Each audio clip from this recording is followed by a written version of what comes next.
बिस्मिल्लाहिर्रहमानिर्रहीम। नाज़रीन, मैं हूं जावेद बलोच और उम्मीद है आप लोग खैरियत से होंगे। तहरीक इंसाफ का एहतजाज होने के बाद जो लोग वहां से गिरफ्तार हुए और जो कारकुन जो है, कारकुनों के रूप में जो अफगानी बाशिंदे थे, वो जैसे हमला कर रहे थे पुलिस पर, जैसे हमला कर रहे थे लॉ एनफोर्समेंट एजेंसीज पर,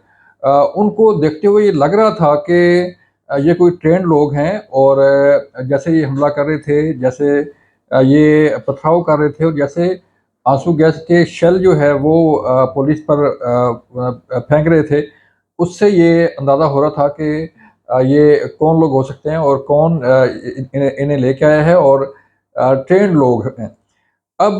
जब ये 120 अफ़गानी गिरफ्तार हुए नाज़रीन, तो उसमें से कई ऐसे लोग हैं जो अब बयान दे रहे हैं पुलिस को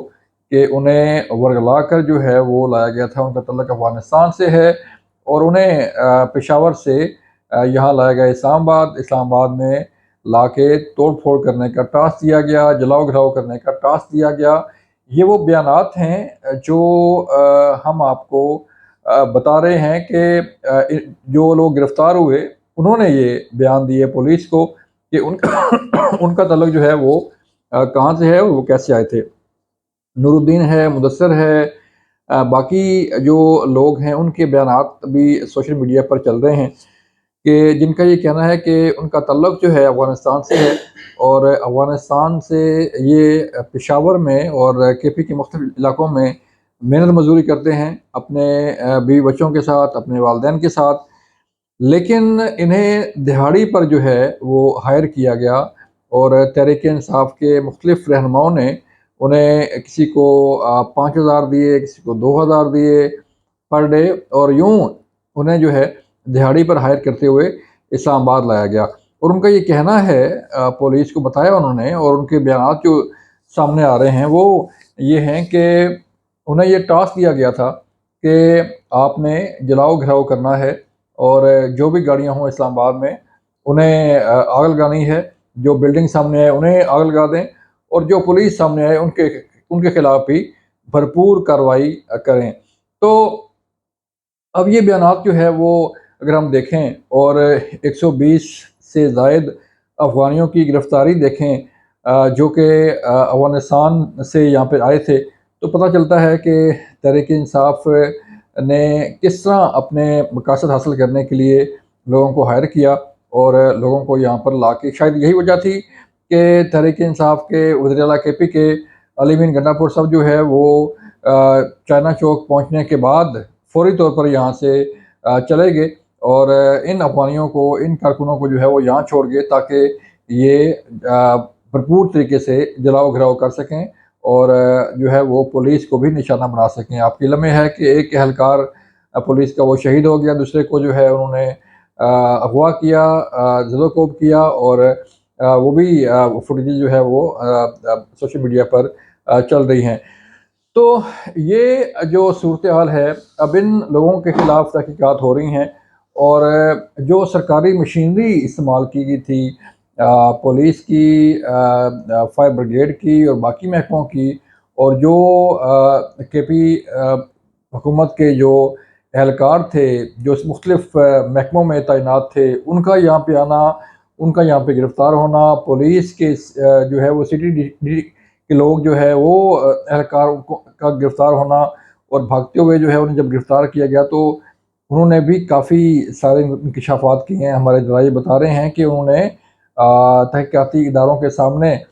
काफ़ी इंकशाफ किए हैं। अब जो मशीनरी थी, जो फायर ब्रिगेड की गाड़ियाँ थीं, जो एम्बुलेंसेस थीं, 1112 की और बाकी जो मशीनरी थी वो तो कब्ज़ा में कर ली गई है और इस कब्ज़ा में करने के बाद जो है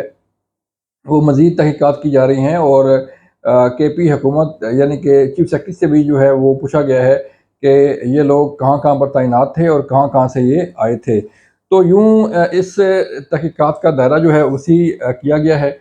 और अब जो है जो मुकदमा दर्ज हुए हैं नाज़रीन, जैसे कि 2 एफआईआर जो है वो वज़ीर आला केपी के अली मीर गंडापुर साहब पे हुई हैं। इसी तरह तहरीक इंसाफ के बानी चेयरमैन عمران خان کے خلاف بھی ایف آئی آر ہوئی ہے، اکسانے کی اور ورگلانے کی اور بلانے کی، اور اسی طرح کئی کارکن جو ہیں وہ اس ایف آئی آر میں نامزد ہیں، امر مغل ہے اور باقی لوگ ہیں، تو اس کی بھی تحقیقات شروع ہو گئی ہیں اور گرفتاریوں کا سلسلہ شروع ہے، اور جو فوٹیجز مل رہی ہیں بلیو ایریا کی، 26 نمبر کی اور باقی علاقوں کی، ان فوٹیجز کے ذریعے جو ہے، جو جیسے پولیس پر شیلنگ کی جا رہی ہے، جیسے پولیس پر پتھراؤ کیا جا رہا ہے، جیسے جلاؤ گھراؤ کیا جا رہا ہے، تو ان فوٹیجز کی مدد سے جو ہے ان لوگوں کی گرفتاری کے لیے جو ہے وہ ایکشن شروع کر دیا گیا ہے،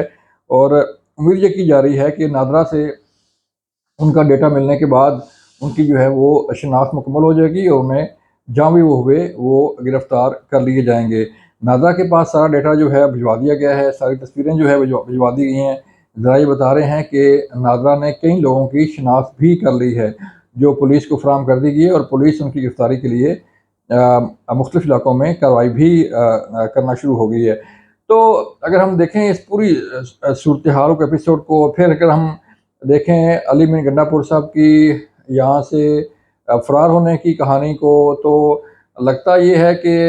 یہ ایک پلان جو ہے وہ ساری کارروائی تھی، اور ٹاسک یہی تھا کہ کس طرح جو ہے وہ اسلام آباد کا امن تباہ کرنا ہے، کس طرح جو ہے وہ شہریوں کی املاک، سرکاری املاک کو نقصان پہنچانا ہے۔ تو اب جب کہ تحقیقات کا دائرہ وسیع کیا گیا تو مزید اس میں انکشافات جو ہے وہ سامنے آئیں گے۔ آپ نے کل دیکھا کہ علی مین گنڈا پور صاحب نے خود فرمایا کہ وہ ایک سیکورٹی پوسٹ پر، چوکی پر جو ہے وہ چھپ گئے تھے، اور چھپنے کے بعد جو ہے وہ انہوں نے کافی گھنٹوں بعد وہاں سے چھلانگ لگائی، رات ہو چکی تھی اور بارش ہو رہی تھی، اور چھلانگ لگانے کے بعد وہ رینجرز کی گاڑیوں کے ساتھ سے ہوتے ہوئے آگے نکل گئے، اور انہیں کسی نے دیکھا نہیں۔ پھر جب یہ اسمبلی میں اسپیچ ہوئی تو اس کے بعد جو ہے کے پی اسمبلی جو ہے وہ میدان جنگ بن گیا، اور وہاں پہ کے پی کی جو اسمبلی میں اپوزیشن ہے اور حکومتی اراکین میں گتھم گتھا ہوئی، اور ایک دوسرے پر لاتوں اور گھونسوں کا جو ہے استعمال کیا گیا۔ تو صورتحال جو ہے وہ دن بدن بگڑتی جا رہی ہے۔ صورتحال جو ہے وہ بجائے یہ کام آہستہ ہونے کے مزید جو ہے وہ تیز ہوتا جا رہا ہے، لیکن حکومت، جیسے کہ وزیر داخلہ نے بھی اعلان کیا تھا کہ کسی کو جو ہے وہ اسلام آباد کا امن تباہ نہیں کرنے دیا جائے گا، اور اسلام آباد کے شہری بھی یہ چاہتے ہیں کہ اسلام آباد کو پرامن رہنے دیا جائے، اور یہاں پر کاروباری زندگی جو ہے اس کو چلنے دیا جائے، تاکہ لوگ سکون کے ساتھ اپنا کاروبار کر سکیں، لوگ سکون کے ساتھ اپنے دفاتر میں جا سکیں، اور لوگ سکون کے ساتھ اپنے جو ہے معمولات زندگی جو ہے وہ گزار سکیں۔ اب اس کے ساتھ ساتھ جو تحریک انصاف کے بانی چیئرمین کی جو مقدمات ہیں، جو کیسز ہیں، وہ بھی چل رہے ہیں ڈالہ جیل میں، ان کی بھی سماعت جاری ہے۔ تو لگ یہ رہا ہے کہ آئندہ چند دنوں میں کچھ بڑا بھی سامنے آ سکتا ہے۔ یہ تھی آج کی صورتحال۔ اپنا خیال رکھیے گا۔ اللہ حافظ۔